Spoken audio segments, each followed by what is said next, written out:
La TVT au cœur de l'information.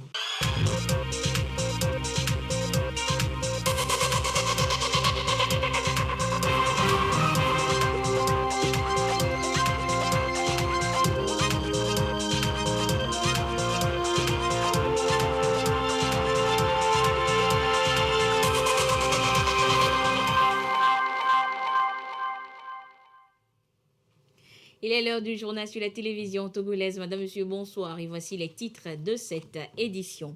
Le casier judiciaire togolais est désormais numérisé. La plateforme est officiellement lancée depuis hier. Mais quelles sont les nouvelles dispositions ? Quelle est la nouveauté? Vous aurez donc les réponses avec l'invité du 20h ce soir. Il s'agit du responsable informatique au ministère de la Justice. Pour une meilleure planification de développement, il faut une connaissance approfondie des différentes régions du pays. Et le travail a été réalisé. Il est rendu public à Kara. Les détails à suivre donc dans cette édition. Et puis la 5e édition de la Semaine nationale du cinéma est officiellement ouverte ce mardi. Une initiative pour inciter les Togolais à découvrir, apprécier et consommer le 7e art local. Voilà donc pour les titres. Le Forum Femmes 2021 s'est achevé hier sur une note de satisfaction selon les organisatrices. La rencontre a permis d'explorer les voies et moyens pour une lutte efficace contre les abus de tout genre dont sont souvent victimes les femmes et les enfants. Des recommandations ont été formulées pour l'avancement du respect des droits de la femme et de l'enfant. Voyons cela avec Edem Sousouko. Des gens dits respectables et respectés qui changent les petites filles en femmes malgré elles. Le respect du droit de la femme et de l'enfant, c'est la préoccupation majeure au centre du Forum Femmes 2021 de Lomé. Un cadre de réflexion des femmes et hommes engagés, des leaders d'opinion et des parlementaires sur les questions de viol, d'inceste, de pédophilie, de pédopornographie et de toute autre forme de maltraitance chez les femmes et les enfants. 2 groupes ont été formés, celui de l'enfant et de la femme, pour élaborer des recommandations. Entre autres, la création d'une unité médico-juridique au sein des centres hospitaliers pour la prise en charge des cas de viol et d'inceste. L'insertion du respect des droits de la femme dans les curricula d'enseignement. À la suite des recommandations, le Forum des femmes 2021 a remercié les plus hautes autorités du pays qui ont favorisé cette rencontre. La déclaration contre les violences faites aux femmes et aux enfants a été précise sur certains points.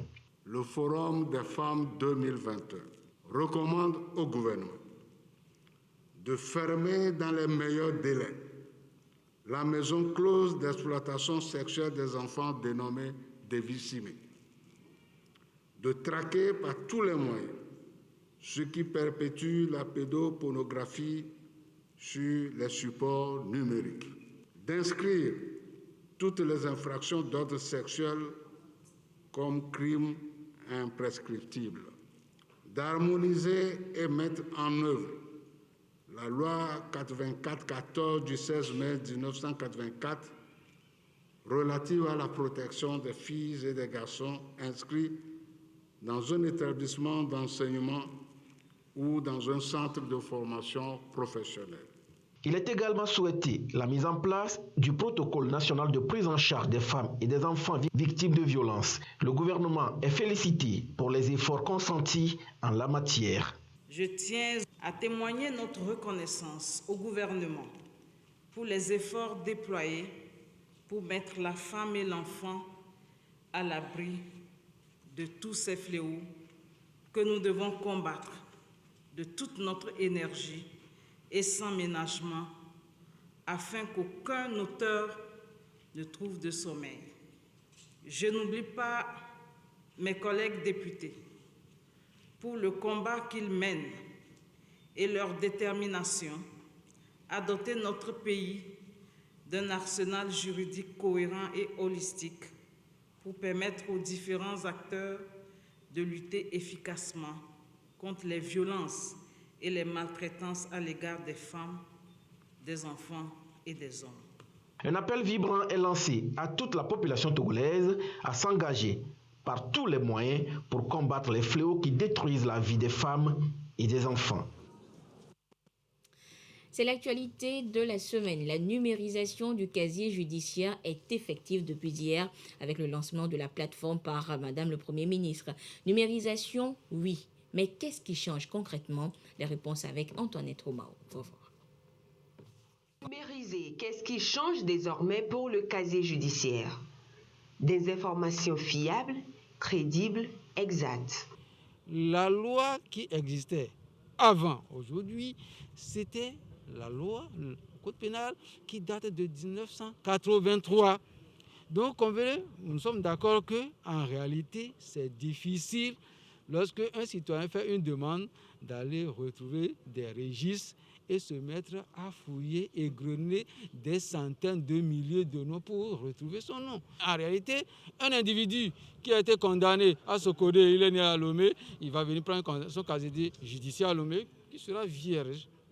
Désormais, il a été créé un fichier national de condamnation que gère le service national du casier judiciaire automatisé. Toutes les juridictions, les tribunaux répressifs sont connectés à une base de données.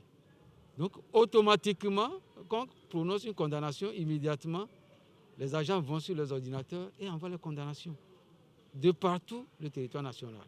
Les Togolais qui sont condamnés à l'étranger, lorsque nous recevons leurs condamnations, nous les mettons dans cette base de données. Concernés, les Togolais nés au Togo ou à l'extérieur. Chez nous vivent également d'autres nationalités, les étrangers. Eux aussi sont concernés par le casier judiciaire. Le casier judiciaire, c'est un document national, un fichier qui contient des condamnations pénales, principalement d'un individu. Et ce document, qui en a besoin? Premièrement, cet individu, cette personne, pour postuler à des concours, pour postuler à des emplois. Il en a besoin pour attester de sa probité morale vis-à-vis du respect des lois de la République, principalement la loi pénale. Deuxièmement, les autorités judiciaires ont besoin aussi du casier judiciaire, surtout les juges répressifs.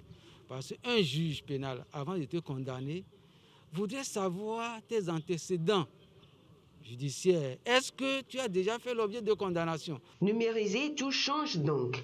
La demande désormais se fait en ligne. Le demandeur peut toujours se rendre dans un centre de traitement pour casier judiciaire. Le mode de paiement est classique. T-Money, Flous ou encore par carte bancaire. Et que pensent les Togolais de cette nouvelle disposition? Nous leur avons tendu le micro, nous les écoutons et nous revenons sur ce plateau pour avoir d'autres détails avec l'invité du jour.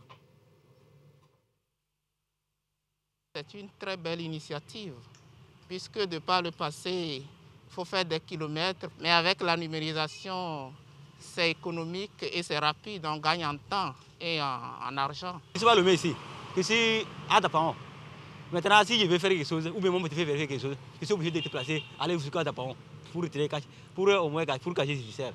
Maintenant, ce qu'ils ont fait par l'ordinateur là, ça on les félicite beaucoup. C'est aussi un plus aussi lorsqu'on parle de la sécurité. Il y a des gens, peut-être, ils sont nés dans une région donnée et après ils vivent dans une autre région et ils commettent des infractions dans une autre région, par exemple.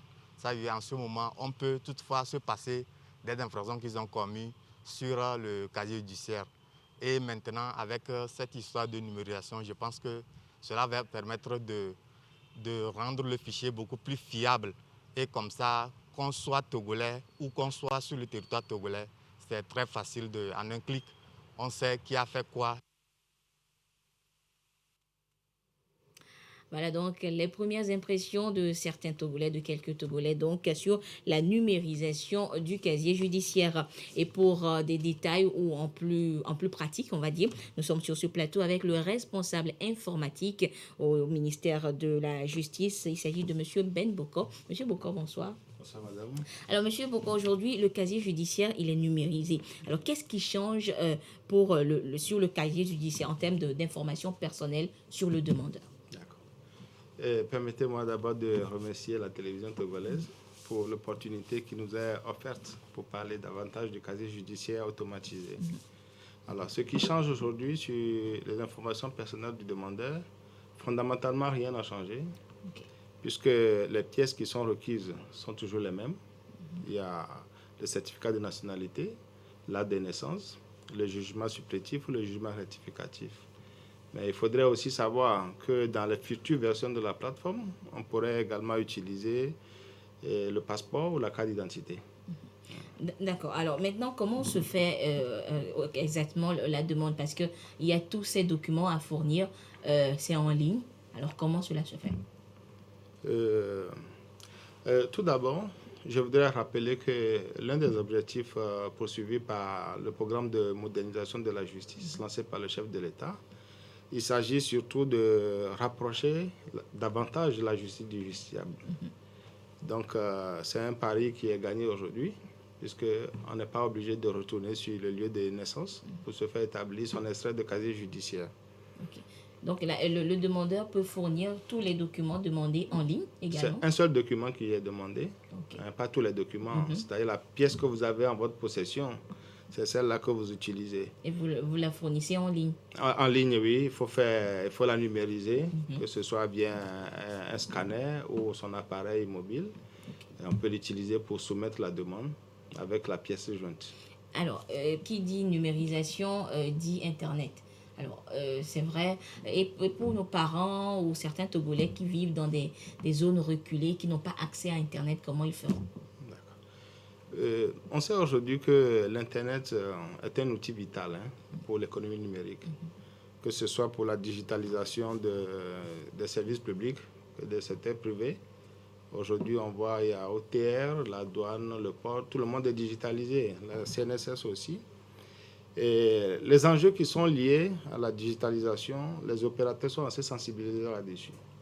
Donc, on espère que des efforts seront faits pour augmenter la couverture en Internet dans le pays.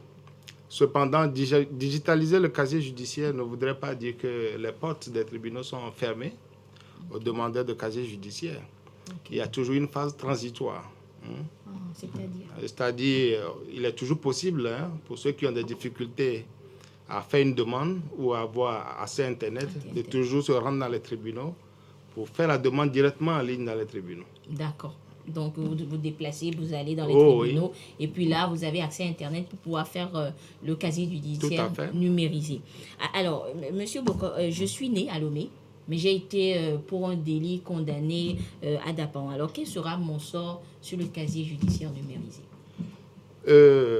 D'abord, il faudrait savoir qu'aujourd'hui, il existe une base de données nationale qui centralise toutes les condamnations prononcées par les juridictions. Les 30 juridictions aujourd'hui du Togo sont centralisées dans un réseau que nous appelons l'intranet judiciaire. Alors, lorsque vous êtes condamné quelque part, ça veut dire que l'information est disponible dans tous les tribunaux. Et donc, si vous demandez le casier judiciaire en un instant T, alors la condamnation va apparaître sur le casier judiciaire. Donc, ceux qui ont commis des délits, quelle que soit la localité où on a commis le délit, où on a été condamné, cela vous rattrape également sur le casier judiciaire. Tout à fait, la base est renseignée automatiquement. D'accord. Alors, M. Boko, j'ai fait ma demande en ligne et entre-temps, je suis indisposée pour plusieurs raisons. Alors, comment je fais pour avoir mon casier judiciaire? Alors, lorsque vous êtes un demandeur indisposé, il peut non seulement envoyer quelqu'un avec une procuration pour le retrait de l'extrait de casier judiciaire, mais également ce que nous avons apporté comme innovation aussi, c'est d'exploiter les services de la Poste.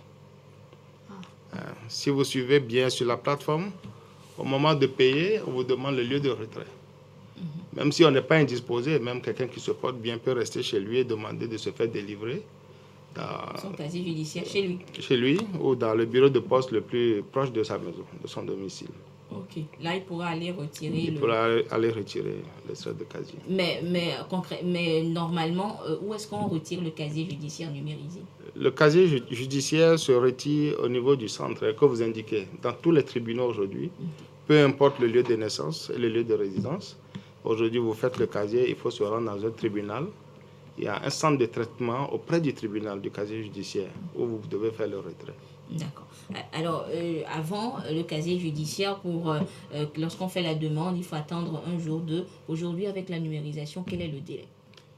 Avec la numérisation, le délai aujourd'hui, c'est 24 heures, parce qu'on a automatisé un certain nombre de mécanismes qui étaient faits manuellement, notamment la recherche de condamnation dans les registres qui étaient volumineux.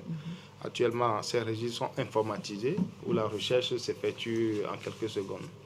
Donc, le délai maximum qu'on accorde pour le retrait, c'est 24 heures. 24 heures. Oui. Alors, et ça, c'est pour le délai et pour le coût? Le coût est maintenu.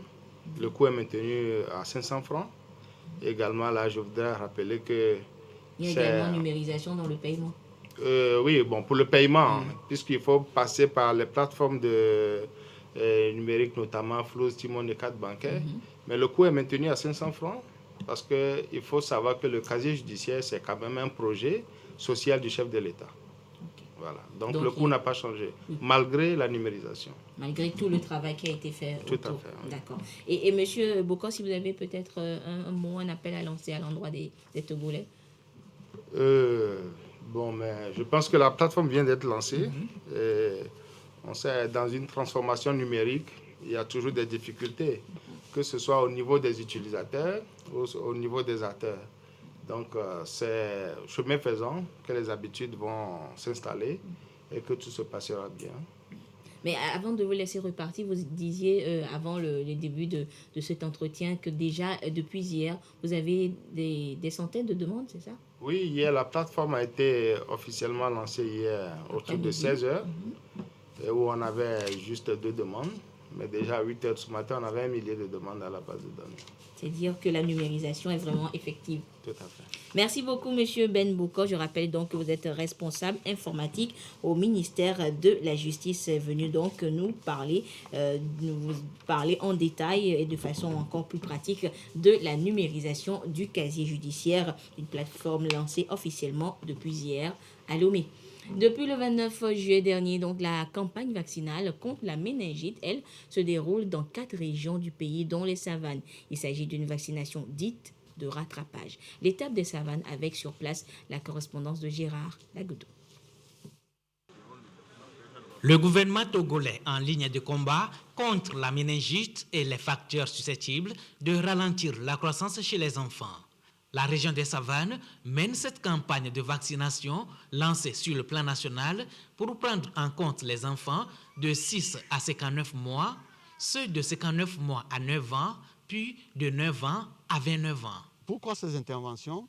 Parce que pour les enfants, il est important de les supplémenter en vitamine A, parce que la vitamine A, à un moment donné de la croissance de l'enfant en a besoin. L'enfant en a besoin et si on ne donne pas à l'enfant va développer certaines maladies. Et parmi ces maladies, on a la malnutrition que l'enfant peut avoir. L'enfant va avoir donc des problèmes de croissance, des problèmes de vision. Et nous savons que quand les enfants grandissent, ils traînent par terre, donc ils ont besoin d'être déparasités. Donc c'est pour cela qu'il faut de l'albendazole pour ces enfants. Et dans la région des savanes, y compris les autres régions, telles que la région de la Kara, la région centrale et plateau, qui constituent la partie septentrionale, il y a la méningite qui crée souvent des épidémies.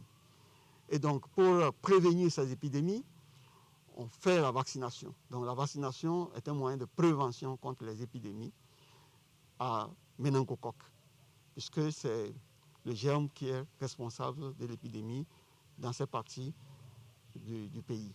Et dans la commune de Tourne 2, on se réjouit de cet appui du gouvernement pour le bien-être de la population. Les années antérieures, il y a eu également ces actions malgré la crise sanitaire. Donc c'est le lieu de dire un sincère merci aux plus hautes autorités de notre pays qui ont toujours œuvré pour que la santé soit la priorité dans leur action quotidienne. Au-delà des centres de santé, la campagne se déroule dans les lieux publics, mosquées, églises et bien d'autres, dans le strict respect des mesures barrières contre la COVID-19. Financée par l'OMS, l'UNICEF et le gouvernement togolais, la vaccination prend fin le 4 août prochain. Aux tranches d'âge ciblées de se mobiliser pour en bénéficier gratuitement. Santé toujours avec cette pathologie silencieuse à présent, une pathologie silencieuse qui tue. Le gros cœur. La cardiomégalie, en plus professionnelle, est l'une des causes de mort subite chez les sportifs de haut niveau. Mais tout le monde peut en souffrir. La maladie, ses causes, ses manifestations et sa prévention, c'est dans ce dossier signé Chazanam Baga.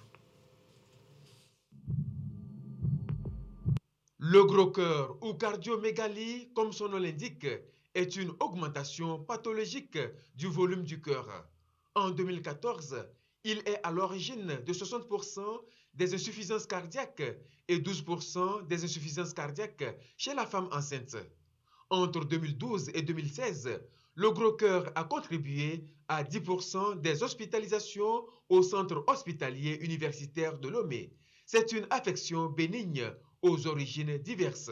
Il peut s'agir des maladies congénitales ou héréditaires. Il peut s'agir de l'hypertension artérielle, du diabète, de la grossesse, des infections cardiaques, donc qui peuvent être virales ou bien bactériennes, ou bien un dysfonctionnement de la glande thyroïde. Nous avons aussi l'arythmie. L'anémie aussi peut être une cause de gros cœur. Le surpoids peut être une cause de gros cœur. La sédentarité, donc le manque d'activité physique aussi, peut en être une cause.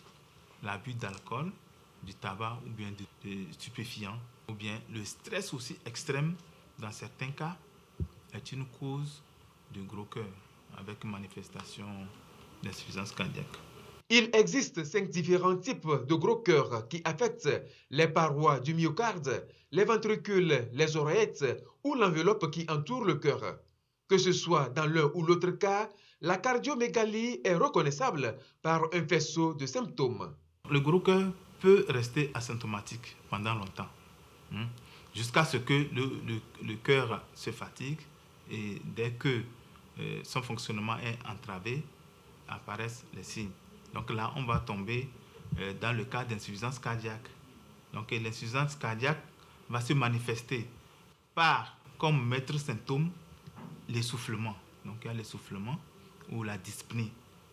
Donc qui est au début une dyspnée d'effort ou bien un essoufflement d'effort inhabituel qui va progresser et puis devenir une dyspnée ou bien un essoufflement de repos ou bien nocturne. Il peut y avoir aussi la toux avec l'émission de crachats qui sont mousseux et qui peuvent être striés de sang. Nous avons également une fatigue intense. Les membres inférieurs aussi peuvent commencer par se gonfler. Les autres symptômes qu'on peut également avoir en cas de gros cœur, c'est les douleurs dans la poitrine, ou bien des palpitations, ou bien une perte de connaissance. La plupart du temps, quand ces symptômes apparaissent, c'est que le mal a déjà évolué et fait beaucoup de ravages, d'où la nécessité du dépistage précoce. La prévention du gros cœur se résume au dépistage précoce du gros cœur d'origine génétique. Parce que le plus souvent, c'est les causes génétiques là qui donnent des gros cœurs asymptomatiques, qui restent longtemps sans signe. Ou bien la prévention aussi, c'est de lutter contre toutes les maladies cardiovasculaires. Il faut effectuer un diagnostic de cardiomégalie ou bien de gros cœur en cas de pratique sportive à effort intense. Il faut déjà anticiper parce que c'est ça qui est souvent la cause des morts subites sur les stades. Marc-Vivien Fouet, en juin 2003, et plusieurs autres athlètes de haut niveau ont perdu la vie sur les terrains de sport suite à la mort subite causée par le gros cœur. Néanmoins, il est possible d'éviter cette fin tragique si un dépistage précoce est fait. Dans ce cas, le gros cœur peut se soigner et guérir totalement avec un traitement adéquat. Mais au stade d'insuffisance cardiaque, la prise en charge consiste à améliorer la qualité de vie du patient, augmenter son espérance de vie, éviter et traiter les complications éventuelles. Et santé toujours avec la situation de la pandémie au nouveau coronavirus Covid-19 au Togo à ce jour du mardi 3 août 2021. Le nombre de cas confirmés est de 16 053 personnes, 129 nouveaux cas depuis hier. Le nombre de personnes guéries s'élève à 14 592. Ce sont 8 nouveaux guéris depuis hier. Le nombre de cas actifs est de 1306 et le nombre de décès est de 155. Un nouveau décès enregistré depuis hier. Un communiqué signé par le ministre en charge de la Santé, professeur Moustapha Miji Yawa. Le cinéma togolais est de plus en plus productif et séduisant, mais de moins en moins consommé localement. Il faut donc redorer le blason du 7e art. Toute une semaine lui est alors dédiée. La 5e édition de la Semaine nationale du cinéma est officiellement lancée ce mardi. Le reportage est signé Solange Amandé avec la voix de Dodo Waré.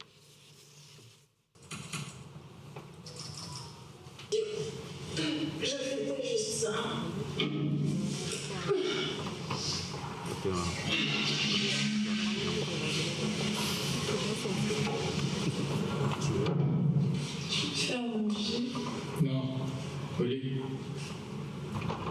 Un amour virtuel qui vire au drame. C'est l'un des 5 films togolais qui fera parler de lui au Festival international Clap Ivoire. Le court-métrage aborde un phénomène mondial, les réseaux sociaux. La Semaine mondiale du cinéma eut une belle opportunité pour faire découvrir ce chef-d'œuvre de Roxane Dogan. Le message véhiculé, c'est-à-dire que c'est cette vie virtuelle qui est très présente aujourd'hui dans nos quotidiens. Vous voyez, on tombe vite amoureux de quelqu'un qu'on découvre sur Facebook, Instagram ou WhatsApp, sans forcément connaître la personne. Et on se rend compte que cette personne avec qui on cause tout le temps, c'est une personne qui est très proche de vous et qui partage carrément votre quotidien au jour le jour et qui vous aime pour de vrai, que vous n'aimez pas, mais vous pouvez aimer quelqu'un qui est derrière l'écran. Donc ce film, c'est un film assez poétique, c'est un film assez philosophique. Fiction, série, film, documentaire, vous en aurez plein la vue. Ce rendez-vous cinématographique le promet. Nous avons un certain nombre de films professionnels que nous allons programmer durant toute la semaine. En plus des projections, nous avons la sélection nationale Clap Ivoire. Donc c'est une sélection qui est dotée de prix. Cette année, nous sommes en train d'essayer de faire les projections en salle.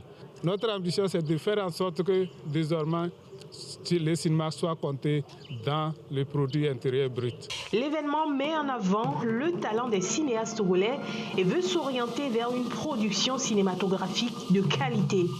La culture est ou doit être au centre des priorités de développement de notre pays. Le PND la consacrant comme pierre angulaire d'un développement socio-économique harmonieux. Pour atteindre cet objectif, nos efforts doivent porter sur la structuration du secteur afin que dans un véritable marché, nos entreprises culturelles puissent trouver leur compétitivité et créer les richesses et les emplois dont nous avons besoin. Le cinéma est une puissante arme pour la paix mondiale. Il peut valablement, comme véhicule culturel, défendre la paix et la solidarité et stimuler l'intégration pour une véritable complémentarité entre les peuples. C'est ce qui justifie, à mon sens, le thème de cette édition, contribution du cinéma à la lutte contre la pandémie de la Covid-19. La Semaine nationale du cinéma offre l'occasion aux Togolais d'être au contact des cinéastes togolais et surtout d'avoir de très bons films à se régaler. Sur les traces de Jean-Baptiste, deviens ce que tu es. C'est autour de ce thème que s'est tenue la 23e grande convention de l'Ordre des chevaliers et dames auxiliaires de Saint-Jean-Baptiste international. Et c'était du côté de Palimé. Une occasion pour statuer sur les décisions courantes et échanger également sur les activités des 2 dernières années. Le compte rendu avec Ramdan Bassina. L'Ordre des chevaliers et dames auxiliaires de Saint-Jean-Baptiste international, un ordre chrétien semi-militaire qui promeut de nombreuses valeurs, l'amour du prochain, de la patrie et des institutions, avec pour devise « Pour Dieu et la patrie », le développement à travers la spiritualité est au cœur de ses préoccupations. À Palimé, les membres réunis pour leur 23e convention se ressourcent. Il y a beaucoup de difficultés qui ont jalonné l'évolution de cet ordre. Cette 23e grande convention, nous sommes en train de repartir sur de nouvelles bases. C'est pour ça que le thème central devient ce que tu es. Donc ce que nous devons être, c'est suivre vraiment l'image de Saint Jean-Baptiste. Donc ça nous recentre encore sur notre mission. À l'image de Saint Jean-Baptiste, les chevaliers, comme on les appelle, s'interrogent sur leur identité spirituelle. Le chrétien est un être dynamique. Il est invité à croître spirituellement, à grandir spirituellement pour parvenir, dit Saint Paul, à l'unité de la foi et de la connaissance du Fils de Dieu, à l'état d'homme adulte, à la mesure de la stature parfaite du Christ. À travers le monde, l'ordre des chevaliers de Saint Jean-Baptiste œuvre aux côtés des paroisses et diocèses de l'Église catholique pour la poursuite de l'évangélisation. Et c'est communiqué à présent d'abord cet appel à candidature pour la nomination au grade d'assistant associé aux universités publiques du Togo pour le compte des établissements privés d'enseignement supérieur. Conformément à la feuille de route gouvernementale Plan Togo 2025, notamment sur le projet 10 axé sur l'assurance qualité dans l'enseignement, le gouvernement a procédé à l'évaluation des établissements privés d'enseignement supérieur. Cette évaluation a révélé la nécessité d'un renforcement académique du personnel enseignant et l'amélioration des curricula.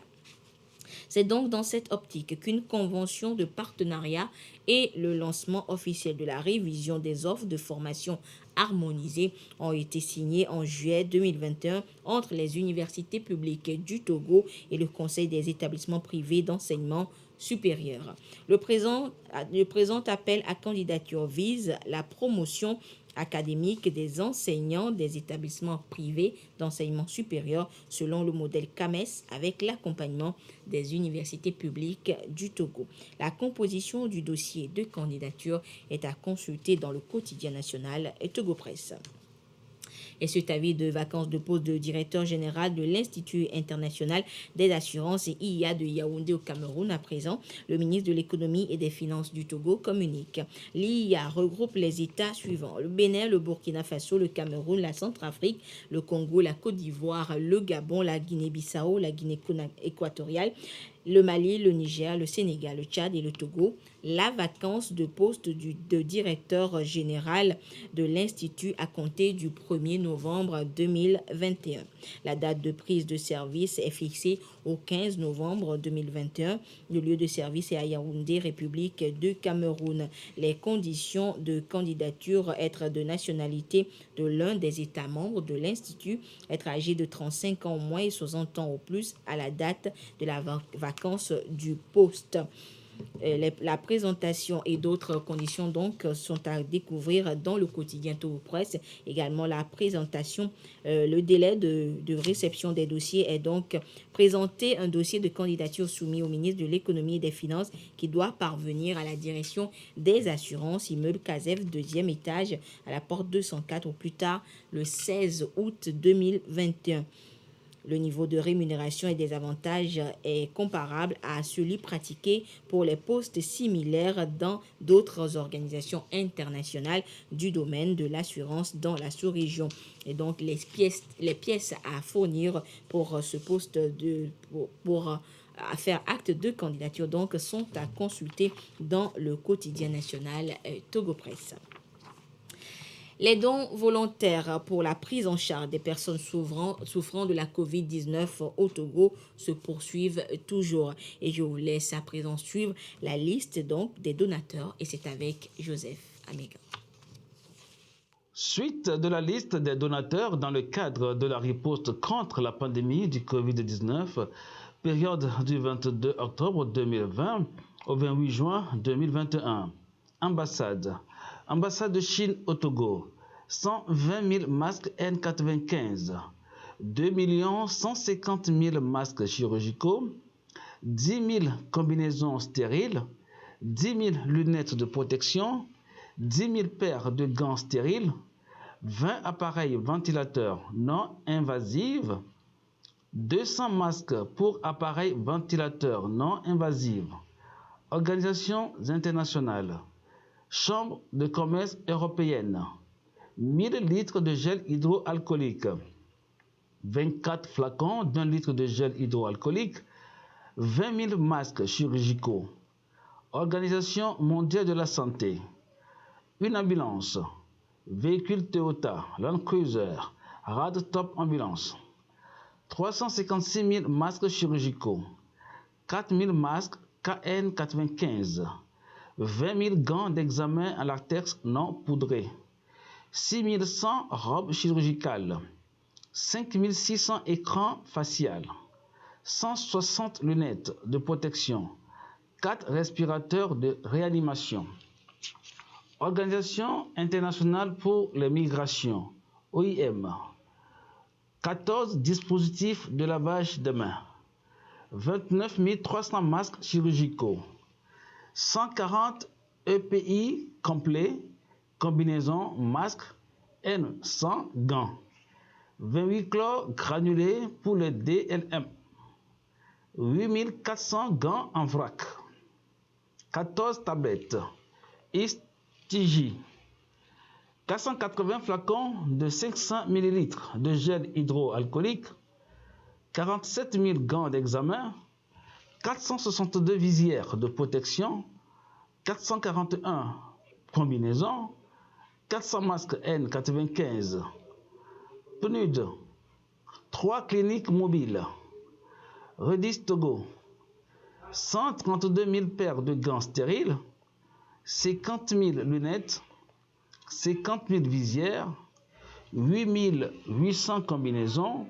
10 000 flacons de 300 ml de savon liquide. 44 000 masques N95. 80 000 masques chirurgicaux. 163 000 gants d'examen. Fonds européen de développement. 100 000 5 cahiers de 100 pages. OAS, CEDEAO. 400 lunettes de protection. 10 500 gants d'examen. 35 551 écouvillons. 5 500 tubes PCR. 0,2 mm. 3 800 blouses combinaisons. 51 oxymètres de poule. 6 240 masques N95. 900 masques à oxygène. 10 concentrateurs d'oxygène. 38 400 kits de diagnostic. 38 400 réactifs de libération. 3 400 sondes nasales. 1900 tabliers de protection. 113 000 gants nitriles. 204 paires de bottes de pluie. 8 roulettes à frein. 8 kits de démarrage. 108 répartiteurs de débit.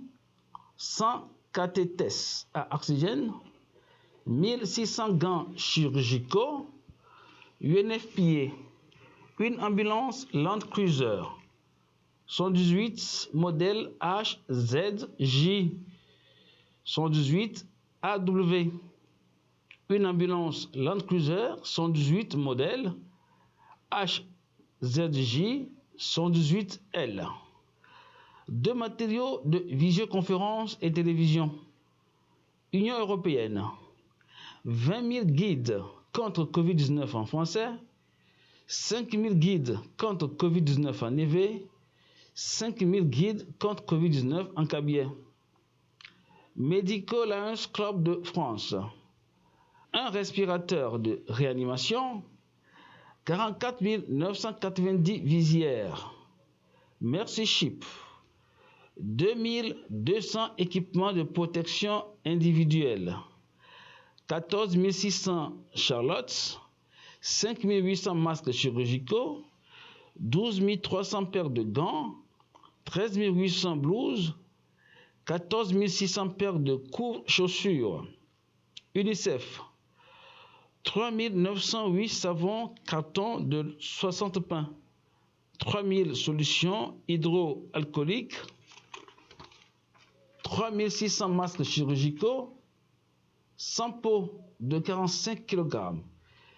d'hypochlorite de calcium, 1500 équipements de protection individuelle complets, 200 dispositifs de lavage de mains, 4 postes, 50 dispositifs de lavage de mains, 2 postes, 2000 pulvérisateurs de 1 litre, 300 pulvérisateurs de 16 litres. Organisation nationale. Unité de gestion des projets Fonds mondial. 100 distributeurs automatiques de gel et de solutions. 400 000 masques chirurgicaux. 400 000 gants en vrac. Société étrangère. Laboratoire SD Biosensor. 5000 tests rapides COVID-19. Société de transformation industrielle. 100 lits d'hospitalisation. Koto Auto SA. Une ambulance, 5 places. 2,5 GL MT de marque Hyundai. Société togolaise. Brasserie du Bénin. 1800 bouteilles de 1,5 litre d'eau vive. Voltic Togo. 2600 bouteilles de 0,75 litres d'eau Voltic. Togo Invest. 35 960 bavoirs de protection. Compagnie togolaise d'évaluation et de contrôle, COTEC. 2 supercongélateurs. Plateforme industrielle d'Adéticopé. 50 000 masques chirurgicaux. Confession religieuse. Église Temple de Dieu Jésus Sauve. 360 flacons de 120 ml de gel hydroalcoolique. Église de Jésus-Christ des Saints des Derniers Jours. 6 960 masques N95. Comité de la Journée nationale de reconnaissance à Dieu. 1200 bouteilles de 1,5 litre d'eau minérale. Association. Association Grande Loge nationale togolaise. 2 portiques de désinfection. Fondation. Fondation Blue Turtle. 10 000 masques chirurgicaux. 400 visières. 160 blouses sur blouse. Voilà, donc c'est sur ces donations volontaires pour la lutte contre la Covid-19 au Togo que se referme cette édition. Merci de votre fidélité à la télévision togolaise. Excellente suite de nos programmes. Au revoir.